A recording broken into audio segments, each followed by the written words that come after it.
Welcome to the 3Haunted podcast, where we bring you all things horror, supernatural, folklore, mythology, and all things that go bump in the night. What's up, everybody? This is your co-host, Ashley Lunar Goddess, Gorilla Girl filmmaker and horror-loving cinephile. I'm just your average podcast-producing badass.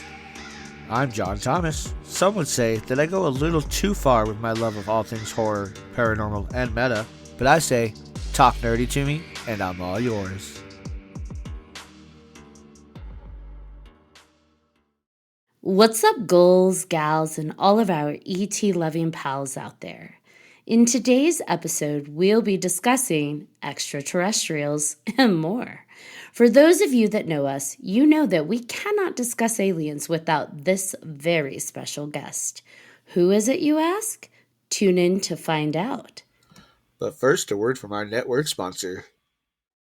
Are you looking for more awesome podcasts? Head on over to withoutyourhead.com for access to the Without Your Head podcast network, where you'll find a variety of podcasts sure to keep you entertained and coming back for more.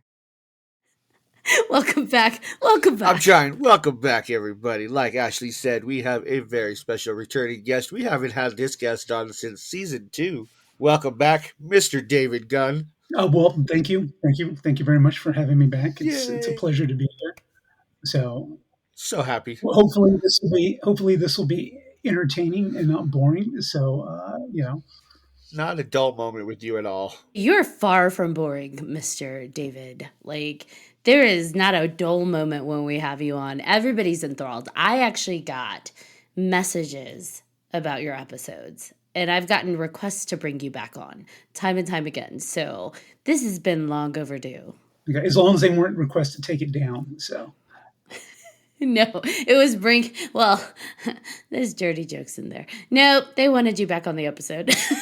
We're just gonna leave it at that. Well, I'm thrilled to be back. Thank you so much for having me on. Just as a side note, I want to congratulate you guys because it seems like you guys have been doing a great job and you guys have been growing. And it seems like you guys have been having opportunity after opportunity after opportunity to talk to so many other incredible people with all kinds of insights and opinions and knowledge about all kinds of things. So congratulations to you guys. Well, thank you. Yes, thank you. And we also have with us today the amazing, phenomenal special guest host of the season and hopefully beyond, BJ Segura. Welcome, BJ. Hey, y'all. How you guys doing? Fantastic. Good.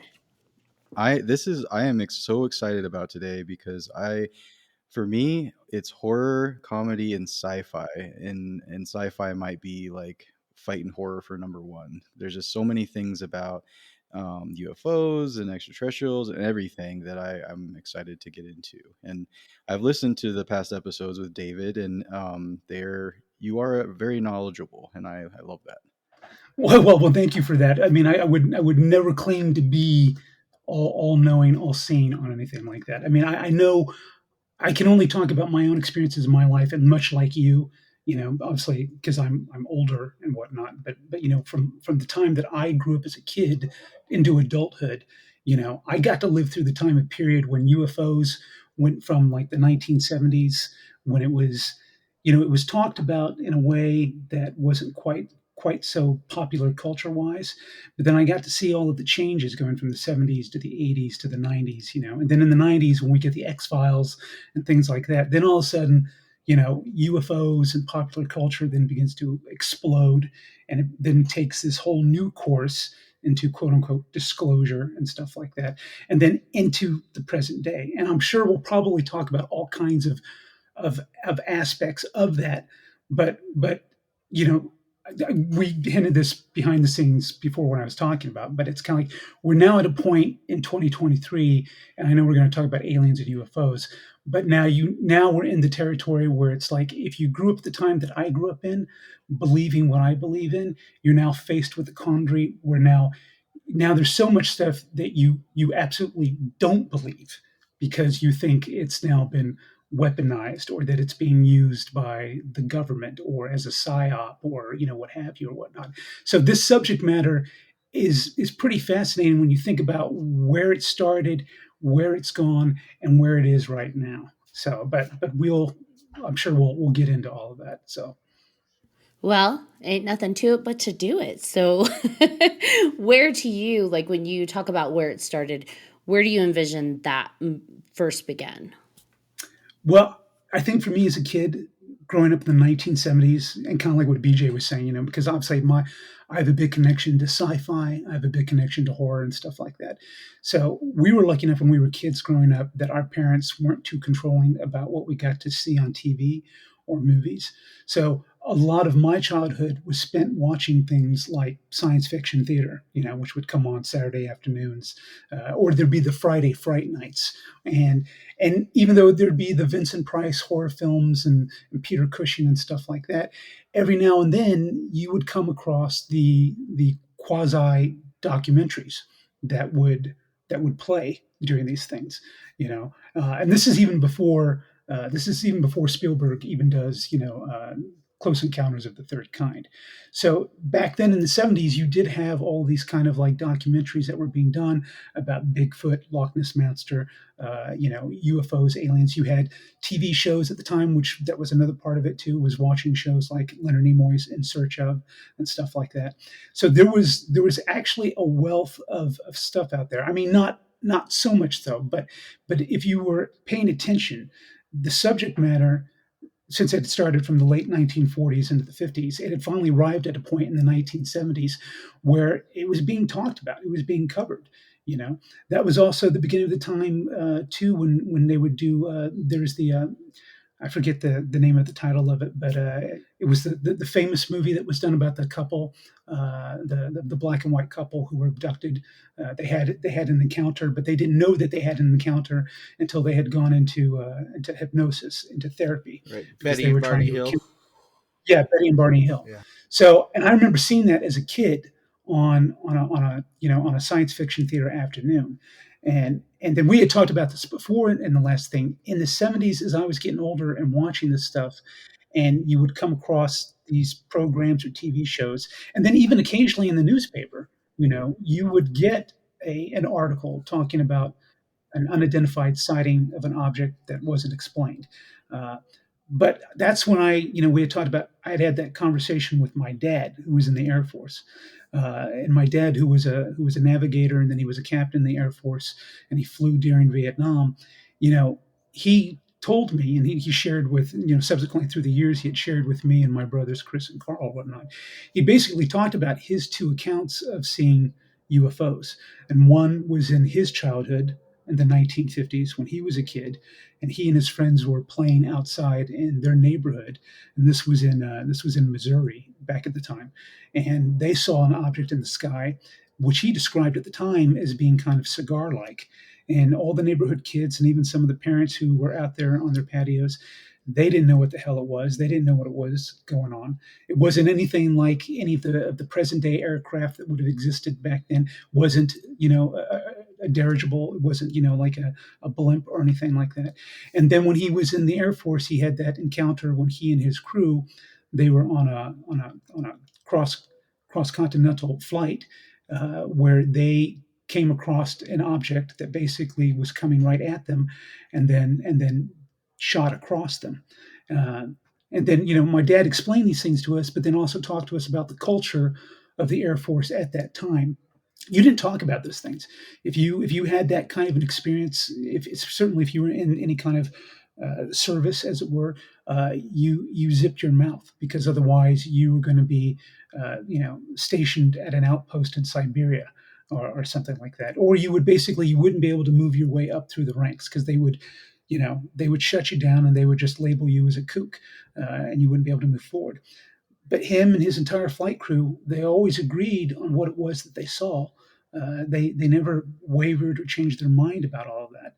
Um, so so growing up in the 70s, and then being able to see these programs on TV, and then having your own father talk to you about his own experiences, both as a kid and then as an actual officer in the armed service, your worldview begins to kind of open up to, okay, well, here's my dad, and my dad is telling me that even he can't tell me categorically that what he saw wasn't real. So So if that's my father telling me that, why would I ever take issue with that? So then that kind of gives you the freedom, to basically have an open mind, basically for the rest of your life. Now, me myself, I've never been fortunate enough to see a quote unquote UFO. I've stared at the stars in the sky plenty of times, and I've seen all kinds of things that look odd to me.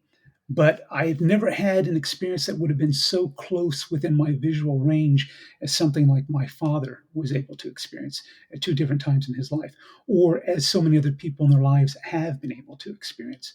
And because the subject matter is so kind of explosive in the sense that it's like, yeah, the field is filled with a lot of crackpots, a lot of hoaxes, a lot of people looking to make a buck, to sell a book or to sell a TV show, or whatever the merchandise is, whatever the angle is.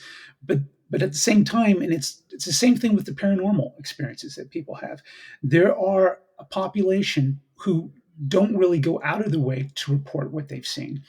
They have had experiences, and for some of them it's been traumatic. For some of them it's been disturbing enough that they've spent most of their lives just trying to get away from it and to forget about it, but for them it's a very real thing. But your basic question was, where did it start for me? It started for me as a kid in the 70s, being exposed to the subject matter, uh, and being exposed to it and again, and it's very important for me to stress this, because it's like I grew up at the time period, because people love to make these arguments about, like, oh well, this is all the byproduct of mass psychosis through pop culture and all that kind of stuff. I grew up at a time when that did not exist. Okay, you only had three networks. You had ABC, CBS, and NBC, and then you had PBS, right? Maybe some people, they had cable, they had Channel Z. Okay, but you didn't have the internet, you didn't have smartphones, you didn't have all of this availability to mass indoctrinate people with any kind of ideology or kind of thinking process. This was something that was traveling across the world, not just the United States, but it was a phenomenon that was being documented, and it was being documented in one country after another, after another, after another. So it was a serious, legitimate thing, even though our own governments at that time always wanted to shoot it down and always want to try to label it as conspiracy or to label it as being nut jobs and whack cases. But through Freedom of Information Acts and the things that have happened in the past years, we have discovered just how honest our government is about so many things, right? So we now know that the subject matter was a serious issue, even for our government, even back then at that time. But hindsight is 2020, and I'm able to embrace that now. But I didn't know that in the 90s. I didn't know that in the 80s or the 70s. I only knew what I was drawn to in terms of the content because I was listening and watching and reading about people's accounts, people who weren't fame hungry. Again, they weren't looking to get a TV show or a podcast or any of the things that we take for granted now because they didn't exist.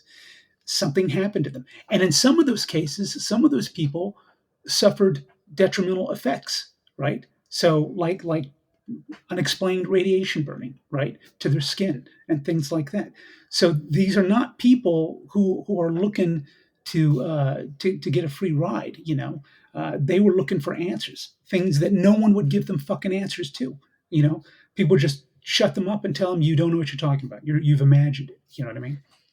I don't think I've ever heard you swear on this podcast. Well, sorry. I love it. That's amazing. Do it again. No, I love it. Welcome, David. We were hoping we'd break you at some point. No, I'm just kidding. Pretty soon, it's swearing, and you went with like the word. You didn't start small. You were best. like, Apologies. Sorry. No apology needed. No. Well, since you asked that, then because you guys are younger than me, let me ask you. So, when did the subject matter become something that you guys were aware of? X-Files. Pop culture. I'm not gonna lie. I think, because here's the thing. My dad was one of those people who is one of those people that watches the conspiracy shows And I don't remember what they're called anymore. I just remember watching them as a kid. And I'm talking about, you remember when they would have like the whole thing about like the devil on earth and finding like the mark of the beast everywhere, and like they would have that kind of content, so very conspiracy like. And so aliens did come up there, but I think most of my concept of extraterrestrials did come from pop culture initially.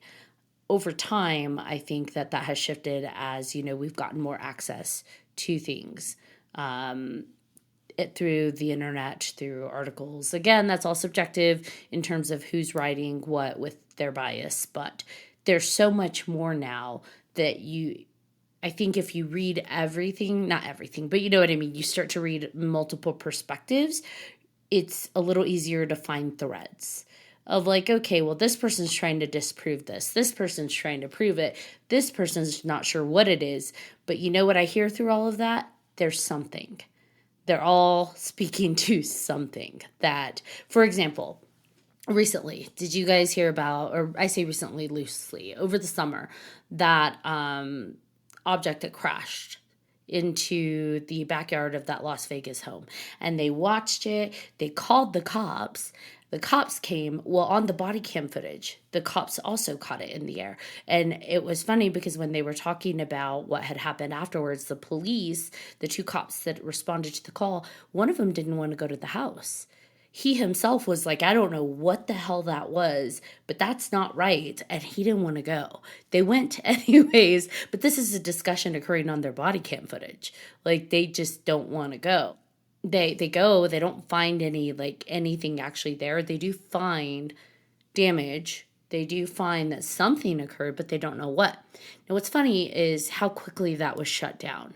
It made the news really fast, but then after that, there was not much talk. So I actually looked into it a little more to see what happened, right? What came of that? Because that's a big deal in terms of, we have police saying, we don't know what it was, but it's probably nothing. And then you have these people saying, no, we saw something come out of this. It was like 10 foot tall, wasn't sure what it was. We saw it. We didn't want to leave our house. We called the cops. So it doesn't really feel like a hoax, right? It feels like people that saw something come in their backyard that terrified them, and they did the first thing most people would do. They called 911. And what I found interesting is when I looked it up afterwards to see what came of that, it turns out the police department actually put up cameras in that person's backyard for a little while to see if anything came about of that, if something revisited or whatever, just what is it? What is interesting is you don't hear, did they find anything? Did they not find anything? That's like the last thing that's reported, is they put up cameras. That's it. So for me, I read all the articles about it. You get the different perspectives of what the cops are saying, what the people are saying, what others believe. And somewhere in the middle, you think something crashed that wasn't there when the police got there. That's not nothing, right? Like, that's something. What it is, I don't know, but it's something. Enough for the cops to be able to want to put cameras in this person's backyard. And you don't hear anything about it. And for me, I get a little like, maybe I channel my dad a little bit, and I'm just like, who silenced who? But it's interesting stories, because we start to see more and more and more of that since the internet, since more people started being able to voice what they thought. They're starting to feel comfortable reporting what they see. Because to what you're saying, David, very similar to the paranormal community. A lot of people see stuff and don't talk about it. They're not going to report it. They're not going to go on a podcast. So there's a lot more out there being experienced than people are aware of. And I love your analogy that that's probably what's occurring with this too. A lot more people experience things and they just don't talk about it. Because one, you're deemed crazy. Two, no one's going to believe me anyways. And three, how do I prove it? And so they just don't say anything. I love with the Vegas one that they called the cops, because then you have the body cam footage. For better or for worse, you have these cops, like, you can hear the fear of the cop that's like, I don't want to go. I don't want to go over there. Whatever I just saw, like, I don't want to go. So that's not for nothing. And I do like it more and more and more.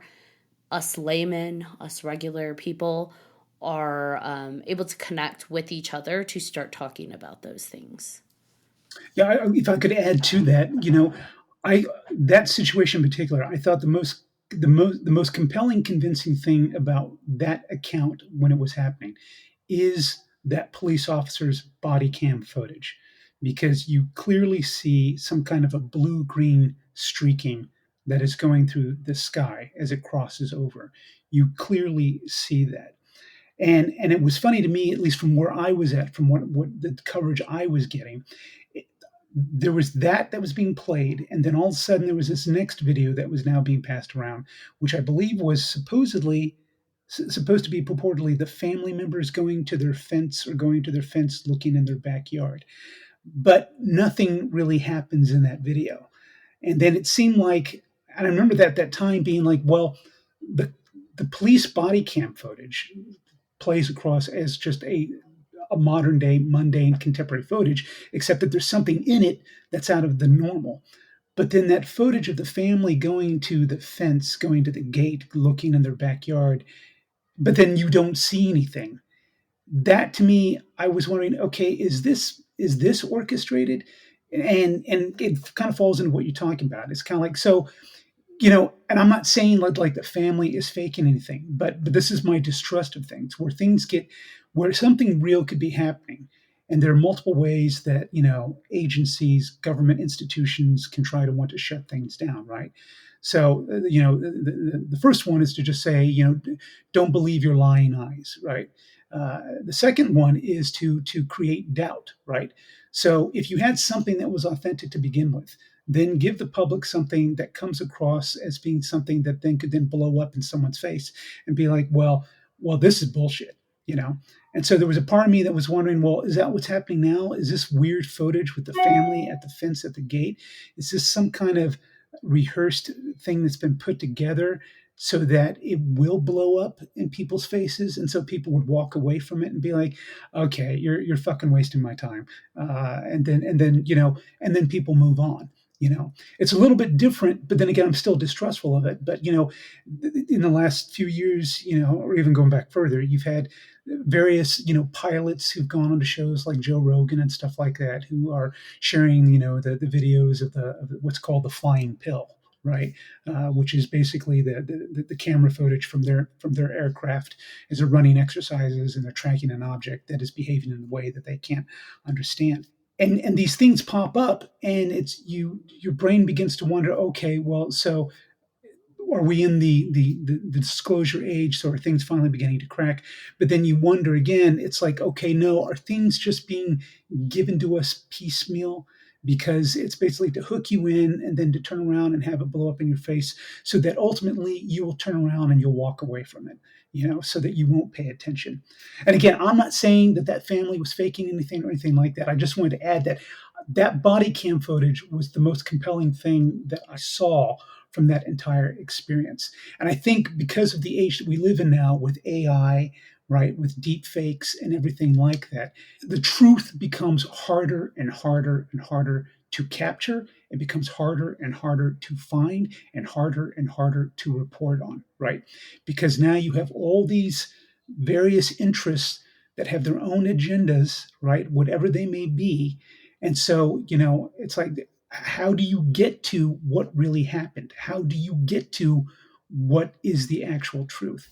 So I wish there would have been more documentation with that family. I wish there would have been, more follow up. And again, that's another sad thing, where you yourself had to take the initiative to go and follow up and find out, well, what did happen? Because that's exactly what happened. It just kind of went away. And that happens so many times. I'm having like hardcore deja vu moment right now. That was me the last couple of episodes. Definitely had that.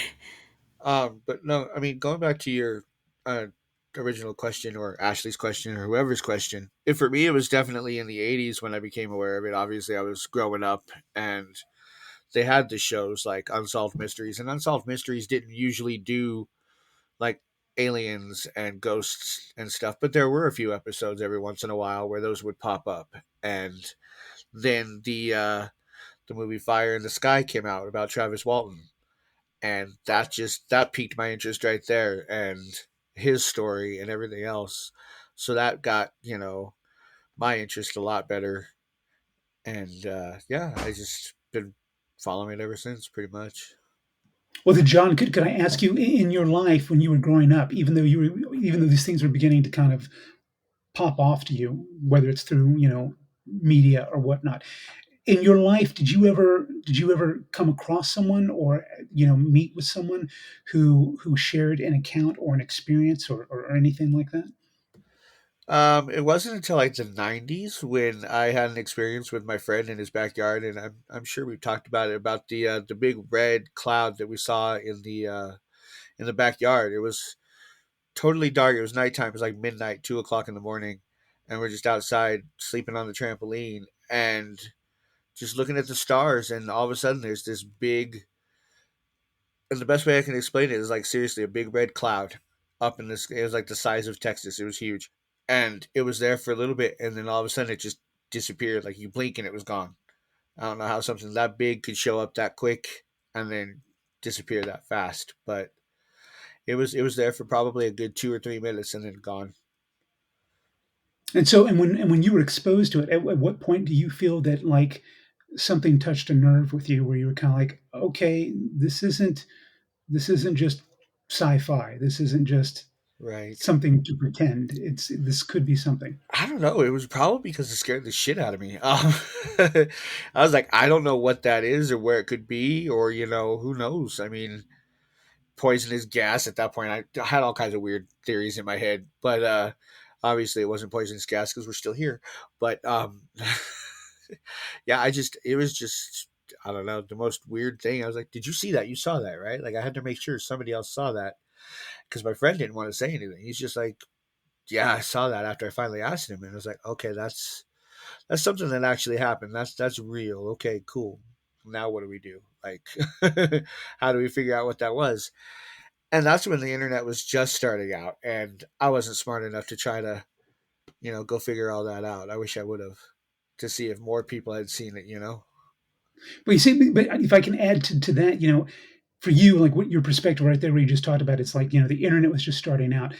The funny thing is even before the internet existed, there were actual people dedicated to researching this field. There were people who were looking into this. There were people who would get together. There would be groups of people who would get together. You know, this is kind of like in some ways, it's kind of like before we had the Comic Cons, right? If you go back to Star Trek, the TV series, right? Those are some of the first conventions, right, where fans of that show got together. So there were community get-togethers of people, like-minded individuals who were coming together, talking about these topics, right, even before the dawn of the internet and the information age and stuff like that. you know and it was probably easier to treat it all as a joke back then, right, because people didn't have access to information. And I think you're right. I think right about the 80s and 90s is when a dial gets flipped, and all of a sudden it's like now the floodgates open, and everything starts to trickle through. So, BJ, if I could ask you, for you, when did it all start? Oh man, so many places I can go with this. So you guys talked about your family, your fathers, and talking about that. And for me, me and my dad would watch the Cosmos, with Carl Sagan, right? So Yeah. that was a big influence. Just listening to his voice, right? Like he had such a great voice, and just the things that he would get into. It was very very interesting, and obviously based in science. It wasn't always because a lot of the times when you talk about aliens and everything, it's sci-fi, it's fiction, right? But the things that I loved about him is it was more, he was a really really smart man, and just the things that he would get into, you're just like, wow, like stuff that you wouldn't normally think about. But that's on one end of the continuum. The other end for me would be like ET, right? ET, aliens.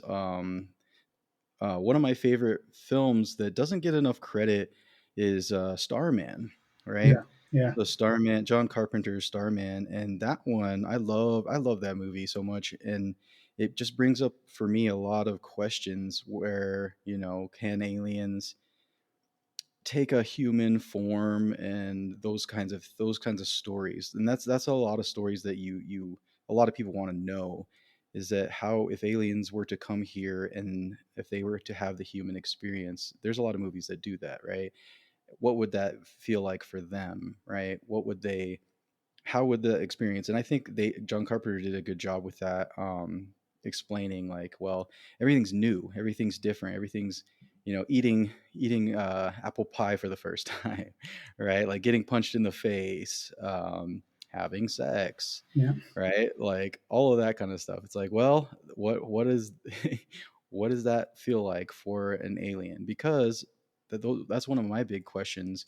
As I get older, it's like, yeah, I mean, I don't know if it's the right opinion, thinking that aliens aren't super physical, right? Like they're all like, it's more telepathic, and in that they're, because they're a lot of bodies of extraterrestrials, or at least maybe it's a stereotype that they are frail and they're not like, they're not muscular and all that kind of thing, because the physical part of living isn't as, for some entities, may not be as necessary.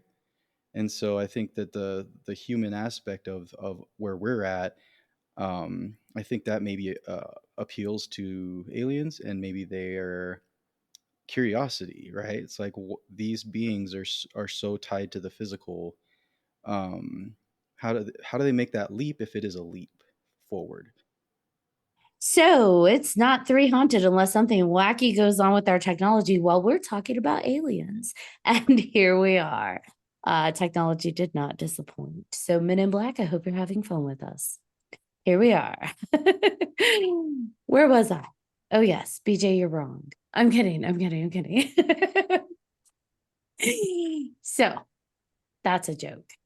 Different perspective was basically just that you have these entities that are external to us, different than us, that we have no idea who they are, how they work. If we go by just, UFO phenomenon, they're probably way more advanced than us. We really don't know what they look like, what they think, any of that other stuff. Some do, but we don't. And yet we as humans have this like idea that they partially look like us, so they must behave like us. They must want the same things as us, including sex. We were going to talk about this earlier, sex and aliens, because that's a thing. There are movies about propagating with aliens. I'm sure there's a whole porn section out about science fiction, adult content. Because it's our nature. It's our nature to be curious, right? Especially when something very much presents similar to us, arms, legs, head, torso, everything human-like as far as we've presented in pop culture. And even when we think about in the old days, when there was like the star people being referenced, they were described as somewhat human-like. So it would only be in our nature to put some of our own properties onto them, to project that. With that said, though, that's arrogant. Only because we don't know. Maybe in a world far advanced from us, sex isn't necessary to propagate. And maybe nerves work differently, so sex isn't even pleasurable. I don't know. I would assume it is, but that's on Earth. That's how we evolved on Earth. Nerves for survival, pleasure to serve biological functions. We've separated from that a bit because we don't necessarily need it as much, so we can have sex for fun. Like David just laughs. I mean, it's true. Sex used to serve a different purpose. Now it's fun. We can all agree. Yeah, we go sex positive.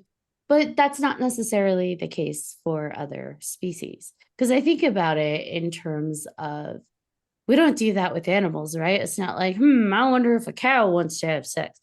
Some states might. This You beat me to mostly it. don't. I was gonna say some states do. But it's like assuming, well, maybe a cow wants to have sex with the people too. Like, maybe.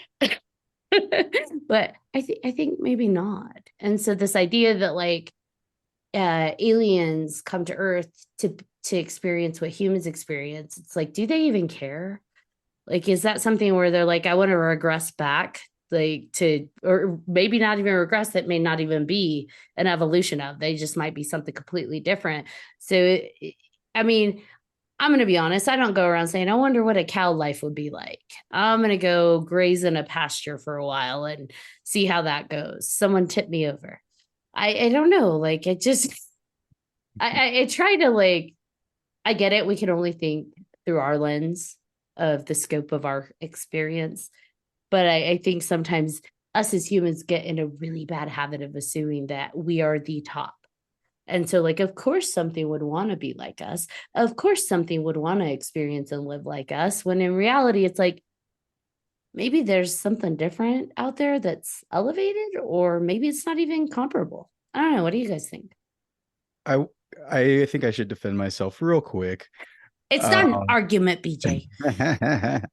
well, no, I agree with you that it is arrogant to think that aliens would look at us, or even like some of them don't even care that we're even around, right? Like the whole thing. It's like we're ants, whatever.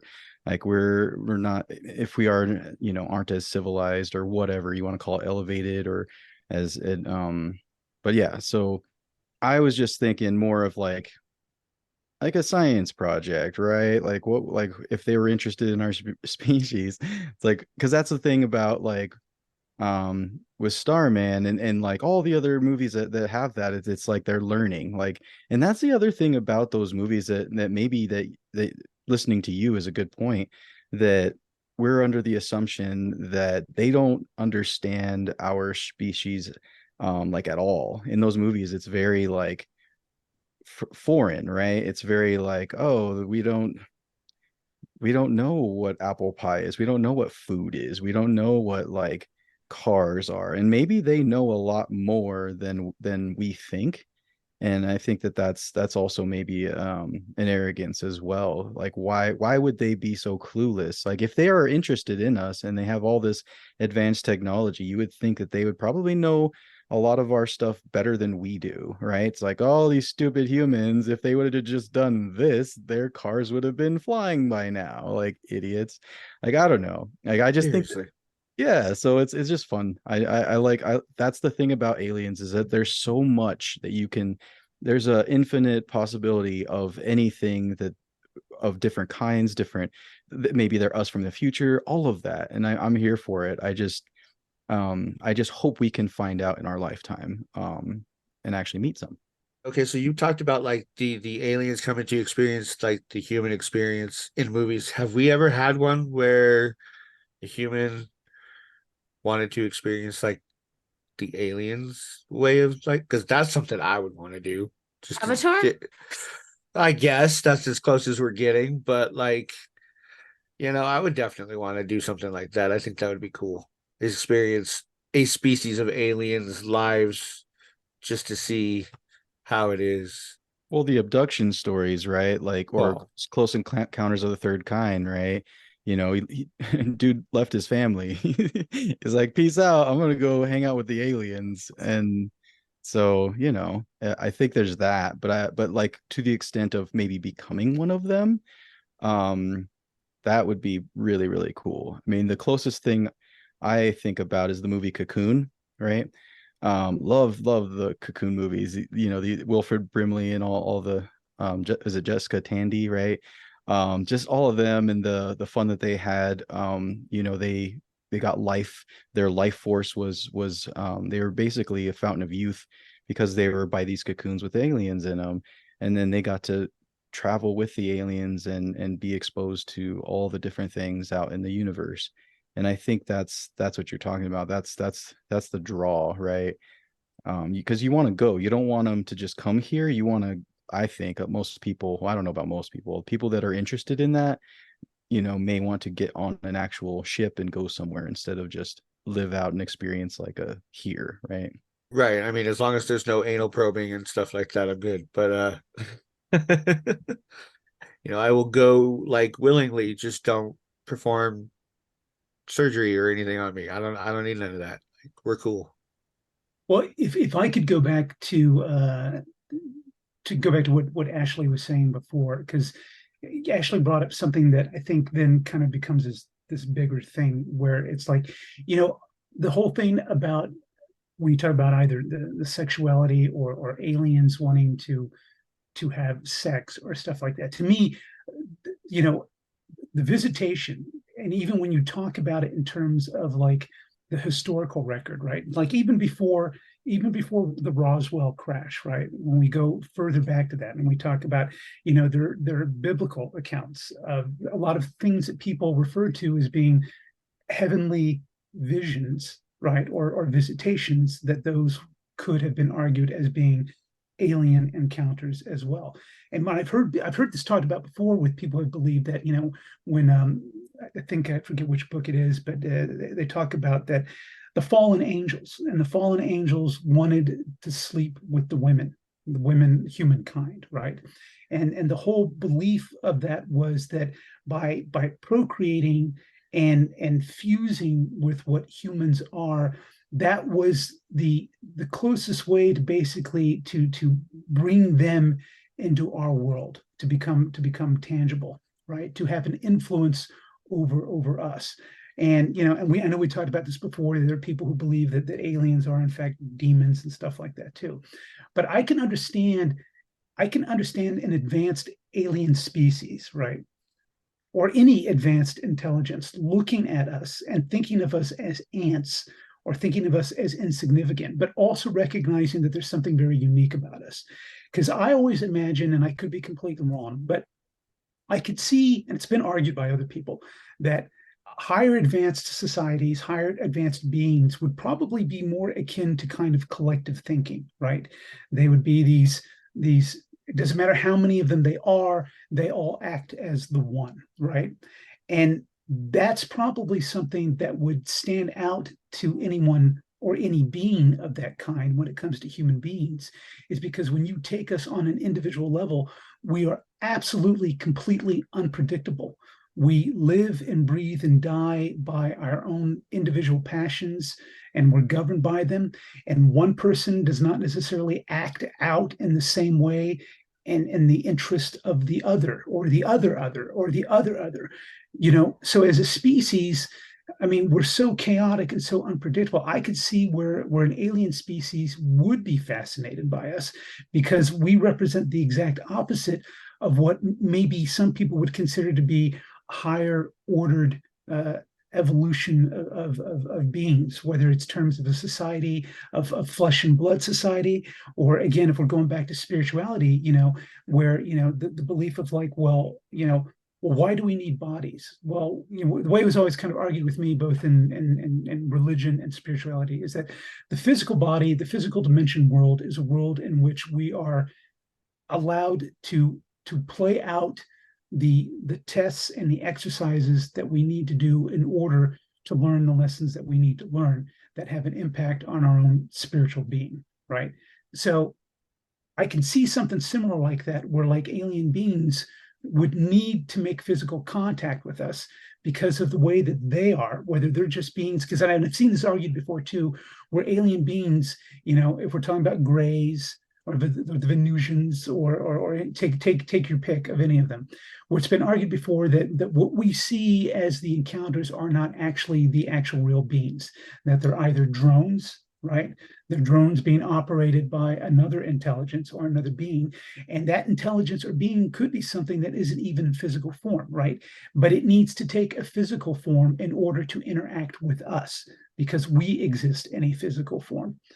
So, and I know I'm combining a bunch of different things here, but I guess my thing was, is I can understand everything from sexuality, the physicality involved with sexuality, because it brings you into the physical dimension, and being able to interact with and alter and have a decision in the outcome of where we go. Because then that's another argument that had been made before.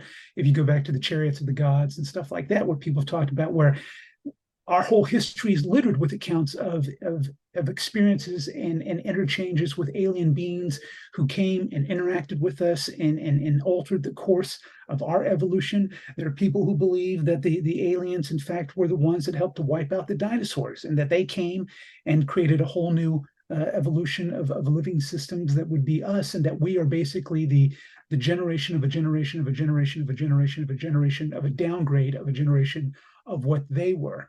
And so like what BJ was talking about, where you're talking about like, a science experiment, where it's like, okay, so what did we do wrong what can we change this time?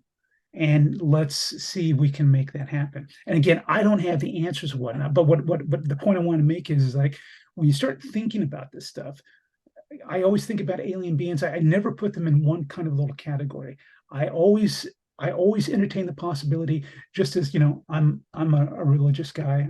I have my own faith and whatnot. So I believe in something that I can't see, right? I believe in God. So it's the same kind of thing for me, where I could expect that there are life forms, that there are energy forms or being forms that are not of the three-dimensional physical world, that exist in a different kind of realm. But in order to interact with us, they have to have a way to enter into the physical realm, right? At the same time, I'm not saying that there couldn't be insectoid type alien beings who are physical and whatnot, you know, and so I'm willing to accept that that's a possibility as well too. But I am the big thing for me is that I think that we are unique enough, that we are special enough, even though it may be dangerous. I think we are unique enough that we would be unlike so many other living things that may actually exist in the universe. That even if we are at the bottom of the ladder, we're still worthy of a look. You know what I'm saying? Yeah, I don't like I think about that though, and that still it draws me back to this idea that they would have to be far superior to us. Even if it's like, well, we're going to get physical with humans and reproduce, there is a very hard biological set of factors that have to occur for them to be compatible to reproduce with us. We can't reproduce with other species just naturally, right? Like that's not a thing. If we were to have any kind of like, and I know they're doing that in science right now, they're trying to, merge and cause like hybrid species. It may be, but like in terms of just biological compatibility, I mean, we can't even procreate with our cousins, primates, and it's not, Oh, well, I you don't mean our can. real cousins, I mean our primate cousins. And like someone's not going to get a gorilla pregnant by having some fun Friday night time with them. Like there has to be a very concrete level of compatibility for reproduction. Now, to your point, maybe it's a drone. Maybe their science is so far advanced they can send a drone thing out and get us all knocked up, and there we go. Or sorry, Ashley, but or if they already knew what our DNA was, if they already knew what we were because they had a hand in what it was that was being created, then you could assume, okay, maybe they have the technology, they have the ways where if they need to interact, join with whatever, however you want to call it, that they would have the technology and the ability to do that, you know. So Well, I I had a guess second part to that too, was that like this, I guess for me, the thought process that flows into, they either have the technology, or I think BJ or someone was hinting at this, they actually are us. They are a form of us, in which case that compatibility is there.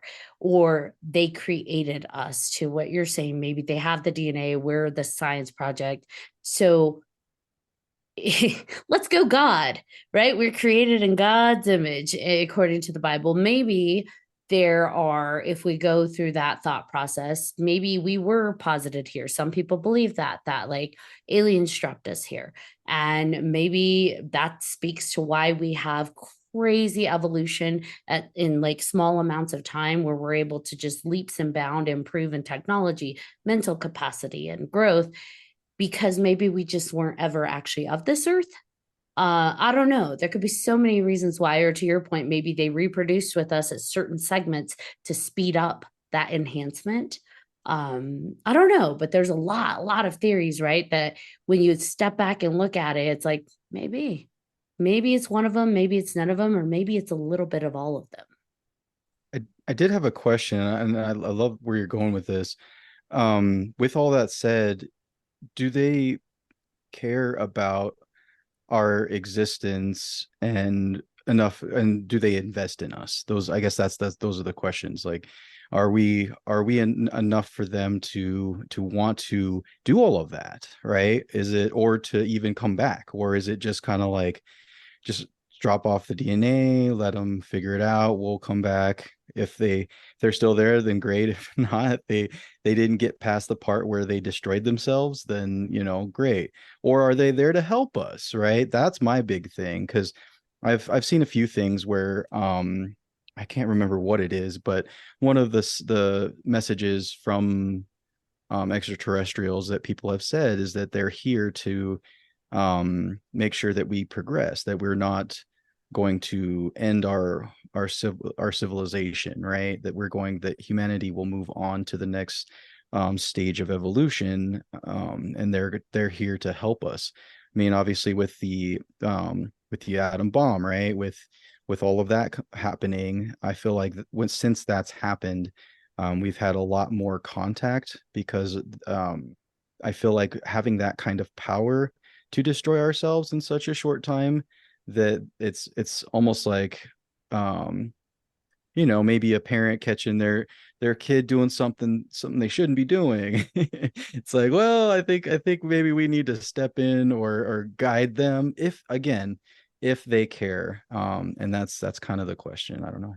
I'm just kind of being a smartass here, but with your first part of that thing, all I kept thinking was alien Tinder. Like, do they care? Do they love me enough?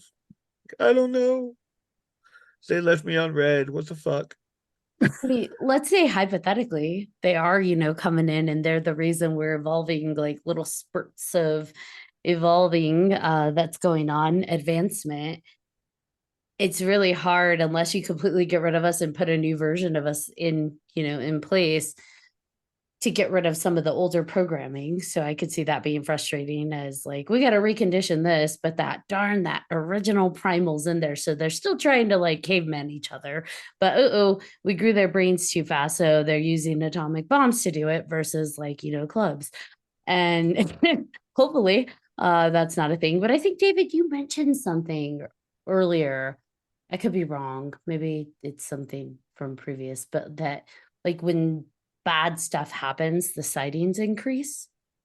So times of war, times of stress, that people talk more about sightings. And I wonder if maybe what BJ's saying tracks. Like the parents like, oh, here they go again. Damn it. We got to get out there and like, we got to stop them.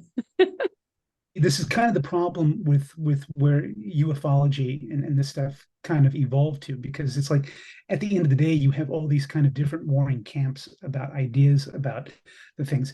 There are those who believe that they are our friends, there are benefactors, they're benevolent, that they want to help us, they want to guide us. There are those who believe that they think that we are a resource, right? Or that our planet is a resource, and that they just, whatever it is, if they need, there's a protein that they need from us, so they need to harvest, like you were talking about, anal probing and stuff like that. And then there are those who believe, that we are of no consequence to them, that we are of no interest to them at all. I mean, there are even some scientists who've made the arguments like, well, yeah, they could exist, but why would they even come here? But then kind of like what BJ talked about before, and it is kind of interesting how it's like, even though historically, even before, because there were UFO sightings in the Old West, right? Before the atomic age, before World War II, there were sightings, there were documentation of people having experiences and things like that. But when we entered into the atomic age, right, things did change, right? And all of a sudden, it's almost like we popped up on someone's radar. Now, there's some people say that's bullshit. It's like, no one's paying attention to us, whatnot.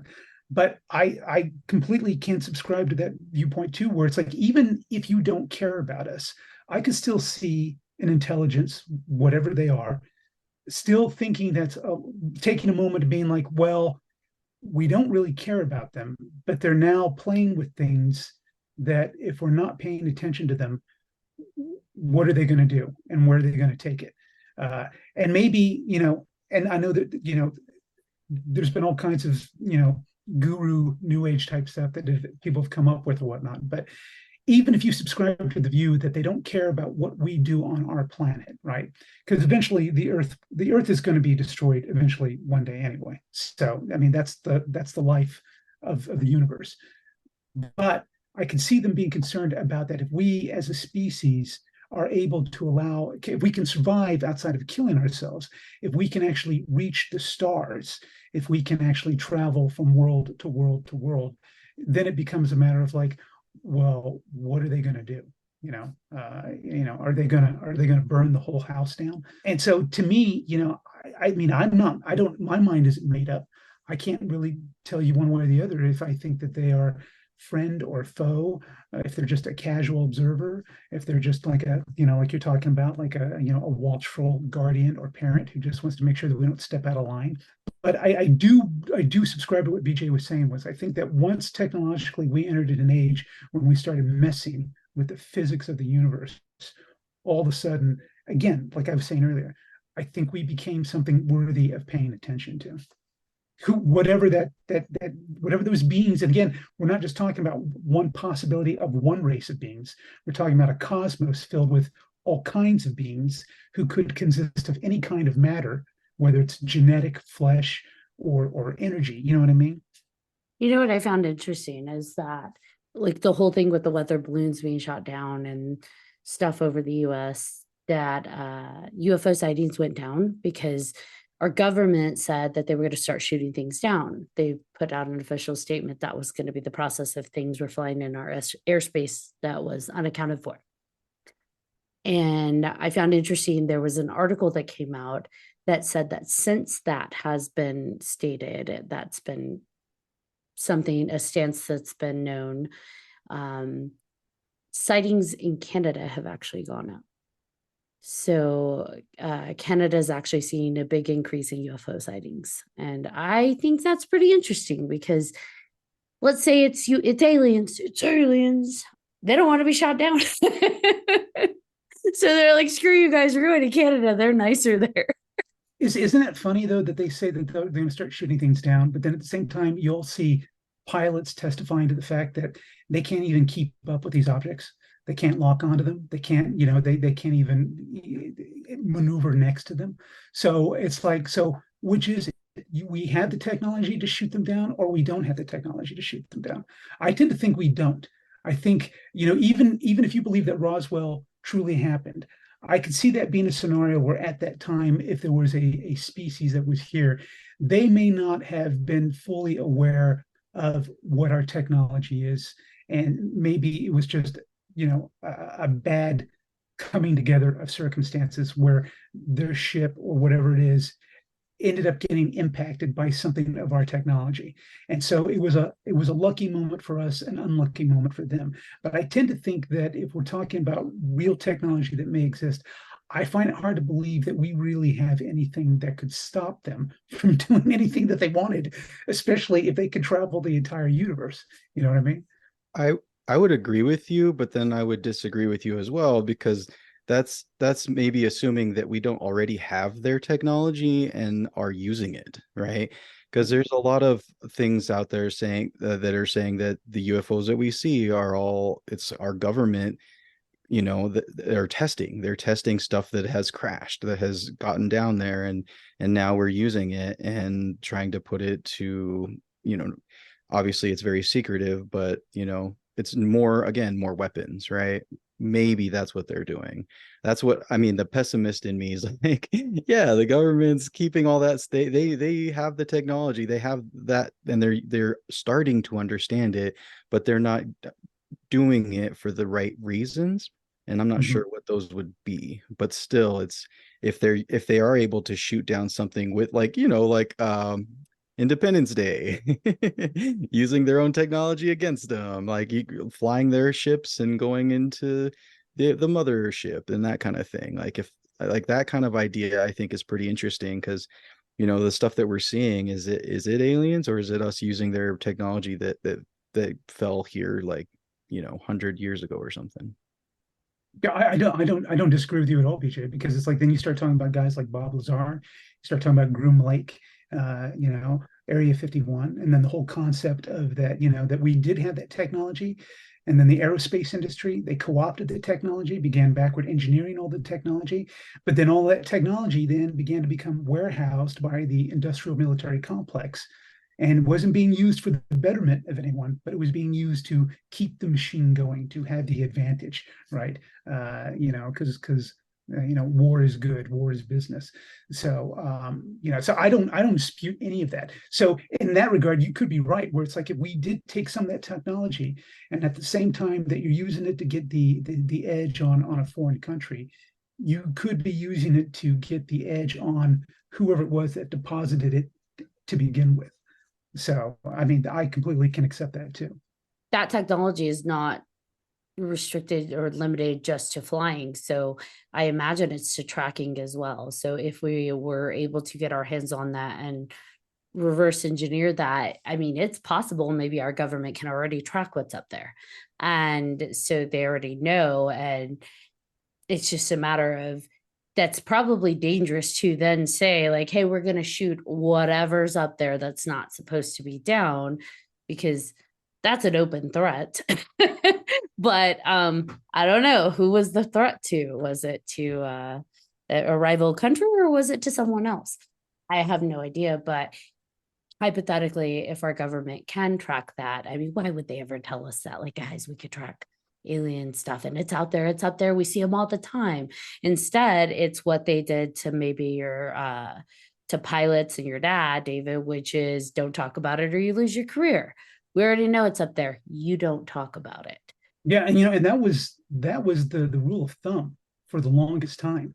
I mean, it probably wasn't until maybe probably towards the end of the 1990s when you started to get away from that, where you had quote unquote whistleblowers or guys coming out and sharing their accounts. Now, obviously, the son of the officer who first reported the Roswell crash, before the story got changed to it being a weather balloon or whatnot, his family, they were telling that story for the longest time.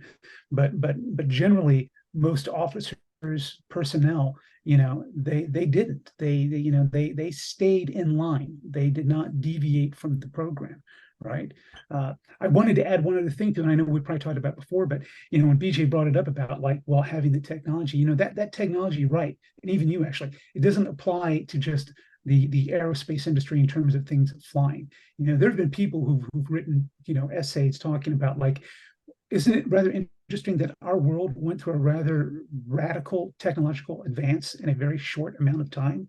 I mean, if you think about where we were at the 1900s to 2005, if you think about where we were at 1945 to 2005, the jump in our technology and the pace of that technology, and that includes everything from computers to circuitry to plastics to you name it. I mean, it's unparalleled, because that's never happened before in the evolution of our species in any society anywhere on the earth. So the argument has been made that it's like, well, we have technology and we have gotten technology before, and we have applied that technology to a multitude of things, and not just aerospace, but all the other practical applications that we have in our lives today. I think that's super interesting. If you just think about humanity and why is it the big question, why are we pushing forward so quickly? Why is it that technology, our advancements in everything, why is that such a goal for us as a species? Like, why are we investing so much into technology and all of that rather than other things? Like, is there something about our DNA that pushes us to these things and I don't know why. Like, I don't know if it is something, maybe it's in part of something that was put in us, alien DNA or something, that, or if it's just, I don't know. It's just an interesting thing to think about. Like, why is it specifically that? Because that is one thing that we have just gone forward and forward and forward. Like, we still have really bad ideas, politics and all these other things, but technology has it's gone forward quite a bit, like you said. So I don't know. I agree with you. I think we as humans, we've always had a spirit of exploration. We've always had a spirit of the journey, of going forward, searching for something, So I think that's always been with us. But like what you're talking about now, well, now we're being paralleled with a technology that's moving at a pace faster than us. That's moving at a pace where, I mean, I tend to believe, I could be wrong, but I don't know if we can put the genie back in the bottle again. You know what I mean? So I feel like, there are things that are out of our control, right? And again, were these seeded from technology that we were given to? And then, and it's not like we were given to it as in like aliens came down and landed and then they gave it to all of humanity. If you believe this, their emissaries had contact with emissaries of what we would assume to be our governments, right? So, our governments are institutions that have their own vested interests, not necessarily the interests of the people or humanity at large, right? So if technology was shared, if technology was imparted, for what purpose and for what reason? I don't think it was for, Mother Teresa imperatives. You know what I mean? I think it was for privatization within the government, for the goals that our governments, no matter what country it was, that our governments would have had at that particular time in history, right? Because before aliens or after aliens, and even if you don't even think aliens exist, the big dilemma on our planet is the simple fact about us coexisting with each other, right? So the elephant in the room is who's going to kill who when, right? So and the game plan is, well, what technology can I have to either stop that or save myself or keep it from happening? But again, going back to the technology where we are at right now, and are we pursuing something that's for our betterment? Was it seeded into us? Again, I don't know. I don't know if that was given to us by an alien being, if it was given to us by God or whatnot. I believe I believe that's a unique thing about us, which is another thing why I believe that if we're going to have this argument, not saying that we're having an argument, the ones that people do have about whether aliens do or don't exist, it's always, well, why would they give a fuck about us? Why would they care about us? And my thing is, it's like, well, I do believe that we're crazy enough, we're chaotic enough, we're unique enough that we are probably not like anything else in the fucking universe. So I can understand why, if it's a robot or an alien or an orb of light that's operating on a completely different plane of intelligence, I can understand where they might stop and take a second look at us, But now, and I know we're going on to different tangents here or whatnot, but it's like when you bring up the thing about the technology, now you have to ask, is it an issue? Will we even be here for them to even come back and check us out? I don't know that we will. So, But I mean, isn't that where our technological jumps have been going? Even starting early on, it seems to all be movement related. We have cars, we have planes, we have spaceships. Like, it all seems to go towards exploration. And so maybe that step is not being here, being somewhere else. Maybe we're on that journey more than we realize, be more like them. If that's them, if them is traveling out into the universe. But the other question is are they out in the universe? Is that our concept, or is that something that's reality? Because maybe they're not even of here. Maybe they are dimensional beings that go between dimensions and we're only on one. And that's our next jump, is actually through dimensions versus through space. Or maybe that's 3 jumps from now. We're going to go to space, then we're going to go through dimensions. I don't know. But I think it's exciting because, to your point, government gets hands on technology and they're probably way more advanced than we realize, but so do people. Contact, if it's happening, also occurs with non-government entities. We've had people come on and talk about that, their experiences and interactions directly with beings. So not, I saw something, but hey, something talked to me, something got me, something took me. And that's not nothing. Because we, like you said, we've seen that emerge even before it was, I want a podcast, I want to be famous, I want a TV show. People individually that are not in government positions are being contacted. And for what purpose?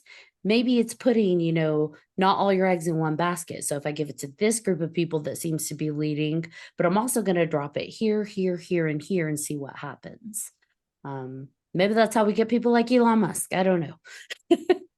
He's crazy. Well, I accept all of that too. To me, it's like, even again, going back before the 90s, you had the breakthrough of hypnosis being used on multiple people's accounts to kind of have a breakthrough about what their experience was, to get to the bottom of what kind of a trauma it was that they were experiencing, right? And a lot of those cases were about people having nighttime visitations, having lost time, right? People, waking up in places that they don't even remember getting to. And then even during that period, and towards the end of that period, you were also having the things that were starting to happen where people were going to doctors and trying to find out why all of a sudden they feel like an object embedded in their skin, right? And then those things, they go see a doctor, and the doctor would try to remove it and have it analyzed. And in some of those cases, some of those samples magically disappeared. In some of those cases, they did get analyzed and they were determined to be some kind of a mineral that they couldn't quite determine what it was. But you're right. A lot of that stuff was going with people who were not a part of Project Blue Book, who were not a part of the United States government or the Russian government or the French government or any government. These were just everyday, ma and pa, your average Joes, people living their lives who were in the middle of wherever, living their life, and then all of a sudden they have some kind of an experience. So, but again, it's interesting to me, and that's why I'm so distrustful of the modern age, where it's like, you have competing narratives, right? So in my mind, the way that I think, I'm always thinking about everything all at once, right? So I totally recognize why governments would want to take control of an alien narrative and make it seem like they're in control, and make it seem like, well, they came to us and they talked to us and we made a deal, so you don't have to worry about anything. But then you have the other reality where people are like, well, wait a minute, I was in my farm in Nebraska and this thing came down out of the sky and I found myself on board and no one fucking informed me about some kind of agreement. I didn't agree to that. That experience happened to me. I didn't have some interchange with anyone. That was against my will. You know what I mean? So, to me, in my mind, I tend to believe the latter. I don't believe that the government is in control of anything. I mean, I believe they're in control of their own narrative. I believe that they can be in control of when to use these concepts, to use this possibility in any way that could benefit them, right? But not us, not the individual, not the average person. So I tend to believe the decades and decades and decades of private individual accounts of people who've had their own experiences. Some of them have been good, some of them have been nightmares, but I find all that far more convincing and compelling. So that's where I tend to lean. Okay, so we've talked about the past, the present. Where do we think the future lies when it comes to extraterrestrials in terms of us? I think that we're going to get I hope anyway, that we're going to get the answers to the questions we've been asking. Like, there's so many questions that we've had tonight about all the different things, and just a clearer picture on where we exist in the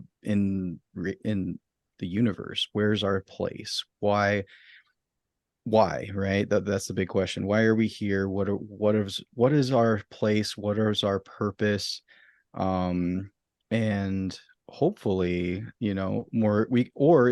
maybe they have nothing to do with us. It's just the way they evolved and everything else is completely different, but they still want to teach us, or still want to maybe help us out, maybe. But yeah, I don't think it's necessarily exclusively like they know us well because they created us. I feel like there's a bunch of different kinds of entities out there, like you said, cross-dimensional and all of that. And I just hope that we can get some of those answers and just understand everything a little bit better. Because again, like, there's all these questions, like you get abducted. Why? Like, why if aliens are talking to the government, why is it just them? Why are they being so hush hush about it? Why are they starting to now release the information? And that's what's got me excited, is that they are starting to come out with all this stuff, and there's a reason for that, and I'm excited to find out. Yeah, I agree with you, but I don't think that it'll be in our lifetime where we get all the answers, or at least most of them. Unfortunately, it might not even be in our own kids' lifetimes. I think it'll be further on down the road. That pause was everything. I agree with you, but I don't.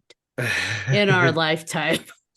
I had accidentally muted my freaking thing again too. That was why. Like, interesting place to emphasize.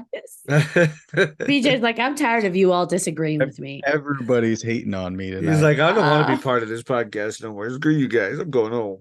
If it's any consolation, David disagrees with me a lot on this one too. And I'm like, how dare you break my heart, David Gunn? How dare No, you? I don't disagree with anyone. What I always do is I always entertain every single possibility because I'm not arrogant enough to think that I know what the answer is, because I'm sure whatever the truth would be, my gut feeling is it would be something that I could never have conceived of, and it would just fucking blow my mind. So uh, all I can do now is think about all of the finite possibilities that a simple guy like me, David, can think of. And I didn't mean to cut you off, John, but I was just going to add where I think this is going. I would love to think that we're going to get the truth. I don't think that we're ever going to get the truth from our government or any government for that matter. Again, just for kind of like I hate to sound like a tinfoil hat guy or whatnot, but I don't trust anything that comes from our present day institutions.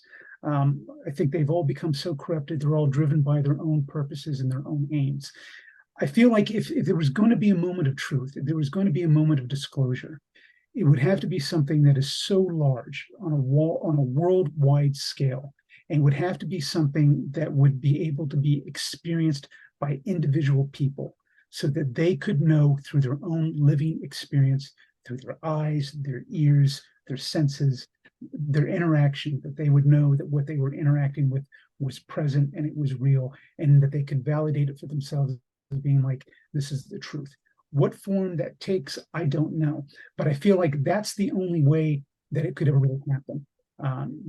I would love to know the truth, because the gut feeling that I've had is that, and maybe it's just a byproduct of growing up the time that I did, but I feel like I mentioned here, we talked about, the 50s, the 40s, the 1800s, the dark ages, the biblical times. We have accounts and witnesses and descriptions of things that have been going on for as long as we've been alive, right? And so I agree with what BJ is saying, where it's like, I feel like the universe is actually probably filled with multiple species or multiple races, and that we've all been kind of orbiting each other for a long time.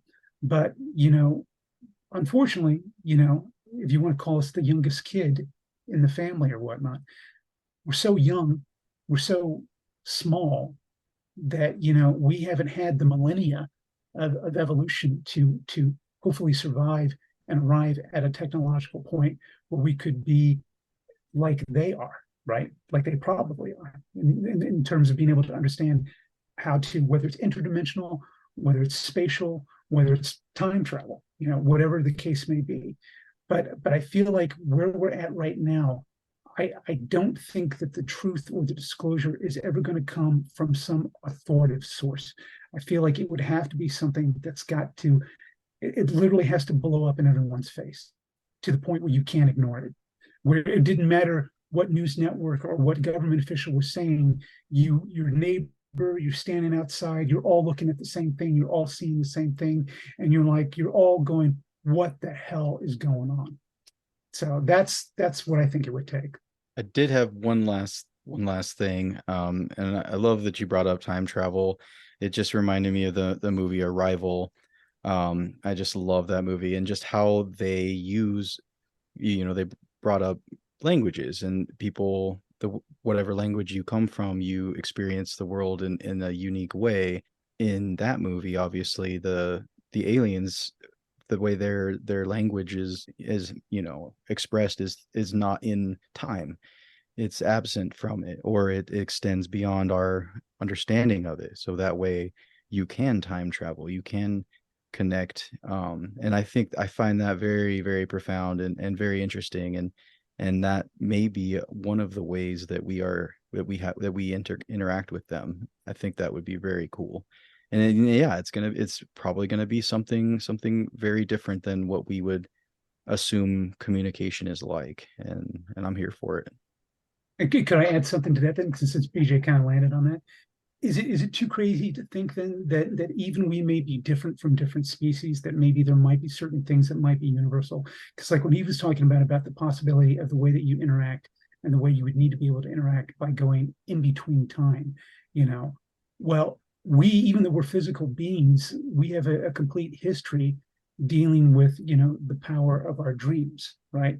And then there's the concepts that people have believed that they have traveled through time and through space, that they've interacted, or that they've had influences on outcomes of events through dreams.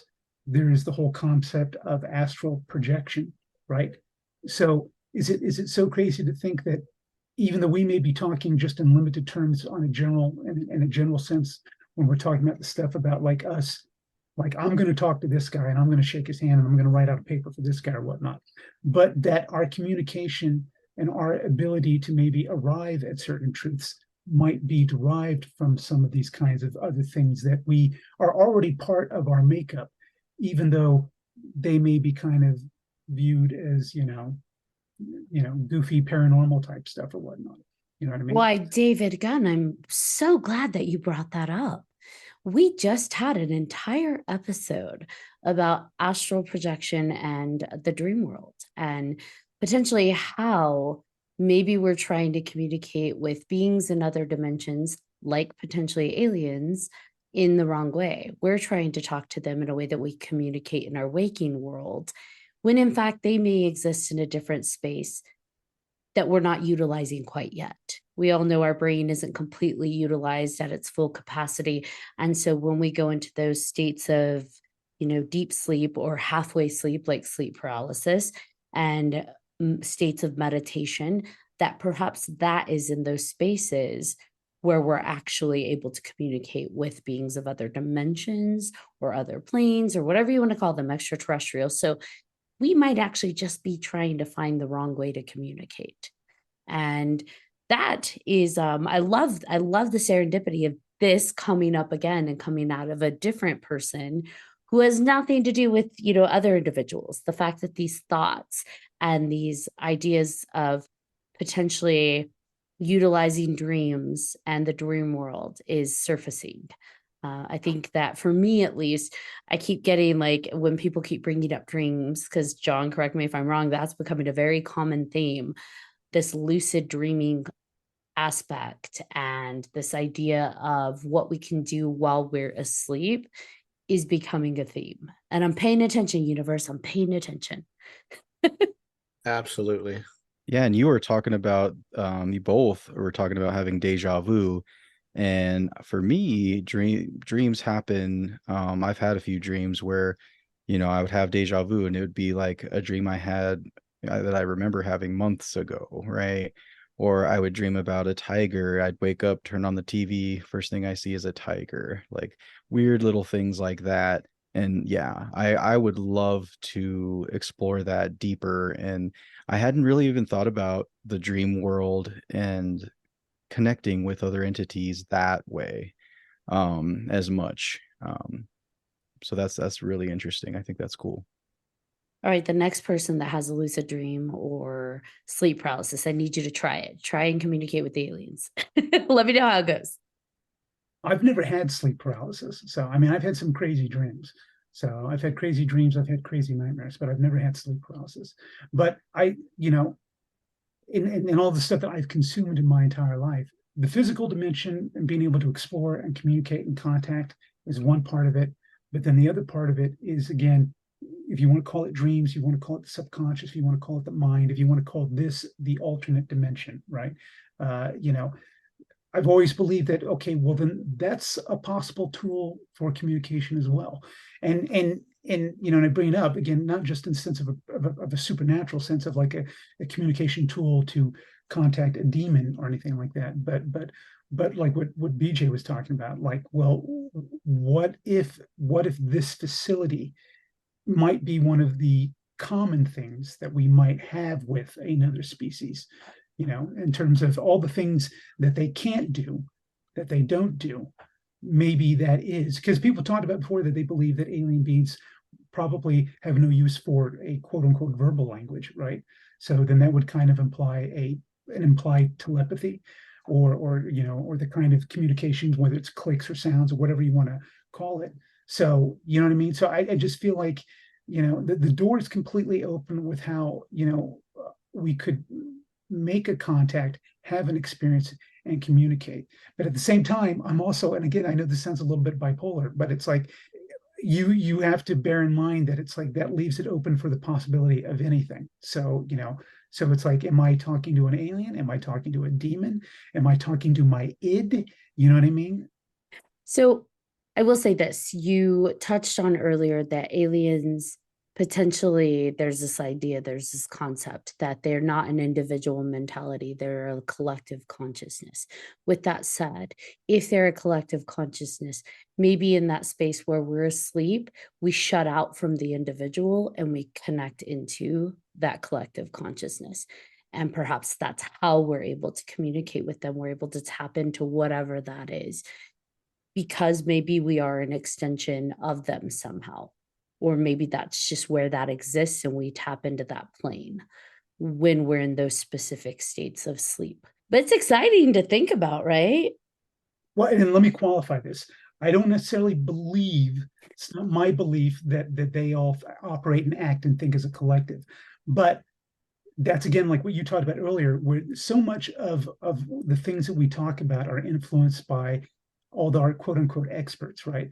So our scientists and people of higher thinking have implied for years and years and years that advanced societies or advanced civilizations would evolve to a point of a higher level of thinking where the individual is no longer important, where everything is based upon the collective. So I entertain that simply because they bring it up. That doesn't mean that I believe that every alien race is like that. There could be alien beings or races, whatever they are, physical or energy, whatever. Maybe they are just as chaotic and crazy as we are. Maybe they are individualistic. Maybe they have members of their own that they can't control. I don't know. I think that's a possibility too. The truth is usually something that either completely shocks you or surprises you. So I think the big thing is as long as we're all open to the possibilities, that's the important thing, because obviously we have no idea what is happening in our universe and who is contacting us until we experience it ourselves. That's all we have to go on. And that's the hard part. That's the hard part, but it is fun. That's what's fun about it. And that's why science fiction, watching a lot of different TV shows and movies about all this stuff, it's a fun way to explore all these different questions that we have. And yeah, like for me, The Expanse, the TV show, is one of my favorites, just because of the way they attack, or they go after the scientific way of space exploration, politics, and also introducing aliens into that kind of existence. And it's fun. yeah. I mean, I forget the name of the movie, but there's a great movie that was made about the cattle mutilations, right? And in that movie, when they're talking about the cattle mutilations, it's implied that it's alien beings. You kind of stumble onto the fact that it's the government doing experiments. So again, it's this whole thing where it's basically dealing with the concept where our government is using the concept of aliens. They're using the cattle of various ranchers from across the United States to do experimentation on biological weapons, but they don't have the right to do that. So they're doing it, covertly. And so they're using the guise of alien beings. So again, and that is a thought process that has played out with people. There are camps who believe that. Linda Moulton Howe, who's done a lot of coverage on the cattle mutilations throughout the decades, but she's also talked to lots of people who report saying, no, I did not see a black helicopter. I know exactly what I saw flying over my field, and it was not a black op helicopter. But like what BJ was saying, that's probably one of the great things about at least the realm of sci-fi, whether it's movies or TVs or whatnot. And some of it is crap, but some of it is good. And it's the idea that we can play out these possibilities that we're entertaining about what could be or what couldn't be. Yeah, I think that ultimately, though, no matter how far back you go, from at least written record, whether it be through pictographs or otherwise, we as a human species have in some way always felt there's something bigger out there, more than us. Some report contact, some just report beings and describing them very vividly, very, detailed. I think no matter where we go on the scope, whether we attribute it to aliens or God or spirits or whatever, we still have something inside of us that believes there is something more out there. And I think as long as that always exists, we're always going to be looking to the sky. We're always going to be searching for more because we feel it. And I don't know. I think it's exciting. There's something exciting in that, right? It always gives us something to be a little bit, hopefully, more optimistic too. I know not everybody views it that way. They're like, oh, aliens bad. We're all going to die. But I think maybe once we can kind of shelf that fear a bit, we might be able to do a little bit more with finding what's out there. I agree with him. And I think what you're talking about there, when you're talking about that not everyone views it as a positive, I think that's where you get like a lot of our, some of it's been quite good, but you get a lot of our science fiction plays out that way too. And I think a lot of that is basically when we're talking about aliens coming to destroy us, I think sometimes what we're really talking about is we're talking about us destroying ourselves is what we're talking about. You know, I was just going to add, I didn't know if BJ had seen the movie or not. BJ, have you ever seen Communion? I have not. Okay, all right. You should see that movie. There's a scene in that movie that always freaks people out, and it's a gray alien head peeking around the corner of a cabinet. But this is, I believe this is Whitley Strieber. I believe this is his account. It could be wrong about, but I think it is. But you should see the movie with Communion, because that's when you talk about science fiction, talking about the concept of aliens and visitation and what's going on, a person having these experiences, it's pretty engaging. Yeah, I think people just get I will definitely check that out. And I think with what Ashley was saying is I think part of the issue with people having like that negative aspect, negative view, it is science fiction stuff, right? Like I think of Aliens or Alien or Predator and all of those, you think about these monsters. It's like these monsters from space, right? And so that's the other part of it. It's people get scared of the unknown, and that's, I think, one of the big things is fear. It's excitement, but it is a big fear because you don't know. And I think that's part of the fun of having this big continuum of sci-fi, where it is the grays, it is like fun aliens like ET, it is the Predator, it's and I think that's the fun of it. Well, that's the thing about this too, right? That represents not just the fun, but that's the thing that scares everyone, right? Is the fact that you might wake up one day and realize that everything that you were taught was either a lie or it was wrong, and so that can be a pretty scary thing in and of itself. George Lucas is full of shit, man. Well, guys, this has been a pretty flippin' awesome conversation on extraterrestrials. David Gunn, you never disappoint. You're amazing. Does anyone have any final thoughts before we start to wrap it up? Well, I'll just say that it's like, again, like I've said before, I don't have the answers, but I am one of those kinds of people that I'm always looking for the answers. I hope one day there will be an answer, and then if it doesn't come in my lifetime, I hope maybe to the other side that I go, I hope maybe I'll get an answer then, But I will say this: I do not believe that we are alone. I do not believe that we are the only beings in the universe. I've seen too many things. I've heard too many things from people I know, my father. I've seen so many other accounts, so many things I've read about and stuff like that, from people not pursuing fame, people not looking for anything, people just looking for understanding. You know what I mean? And so I don't know what it is, but I believe it. BJ, you kind of like froze there for a second there, buddy. I didn't know. I guess it was my turn. I am hoping for you guys, and for if you guys do come across some extraterrestrial things in the news or any other stories, I would love to hear it. I think even maybe the listeners, if they come up with anything, if they find stuff, I think communication is super key for this kind of thing. It's super interesting. I mean, to find out, because everybody gets their media in different ways and finds the news in different ways. And I'm just so curious to see where this goes, because I think it's just happening more and more. And so if people can just, reach out and let us know about their experiences, I'd love to hear more. I totally forgot to ask this. Has anyone been paying attention to, and does anyone have any thoughts on the supposed Mexican alien bodies? Supposedly they're hoax and they're llama heads. That's the last I heard. Or read. I don't know how much is like, that's government releasing that. So Yeah. So you never know. But at least that's the last thing I heard about that, was that they're old llama heads created into these alien bodies. yeah, Yeah.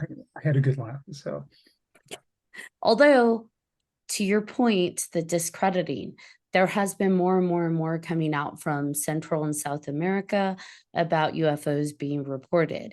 So with that, I kind of wonder if this is a misdirection on all of these increased reports. Exactly. I do pay attention to all the stories that come across, and I watch them and I listen to them, and I do a lot of what you just said, where I basically try to figure it out. I try to balance it out, and then I have that little voice in the head that's like, is this a misdirection? Is this a psyop? What is the advantage of doing this, and who benefits from it? So for me, my last thought would be, stay curious. Anyone that's listening, present company included, stay curious, stay looking to the skies, stay listening to yourself. Don't give up that independent thinking. All stories are going to come out. Every story has a different bias. Try and find the thread, try and find the common denominator, and really see what you find. I like the idea of staying curious, staying open to what's out there, because we don't know. We don't know what's out there. So never let that be your limit. John Thomas, what about your final thought? Pretty much agree with you. I do believe, I want to believe, I will always believe. And curiosity is a fantastic thing. So, like you said, stay curious. And like BJ said, please, everybody, let us know what you guys think. All of our listeners, send us some weird alien shit. We're down. Like Ashley sends me stuff all the time. I love it.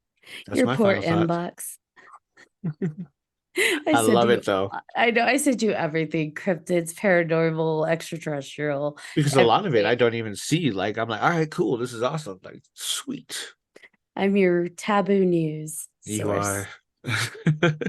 All right, John Thomas, do you want to bring us home? I do. Thank you, David, for coming on to this episode. It has been 2 years too long, my friend, and I'm so glad to have you on here. Yes. Always a pleasure. thank you very much. It was a pleasure to be back with you guys. So, and again, congratulations to you guys, to everything that you've done and everything that you've built. We missed Thank you you. so much. I love you, David Gunn. I love you too. Thank you. Yes. And thank you to all of our listeners for listening to this episode of 3Haunted Podcast with your host. I'm John Spooky Thomas. I am Ashley Lunar Goddess. And I am BJ Segura. Segura que sí. I'm going to do it every time, BJ. Every time. If you have any questions, comments, or episode suggestions, please feel free to email us at 3hauntedpodcast@gmail.com. And if you haven't done so already, you're slacking, but we still love you. Please like and follow all of our social media. You don't want to miss an amazing guest like David, an amazing guest host like BJ, and more awesome alien fucking craziness. Until next time.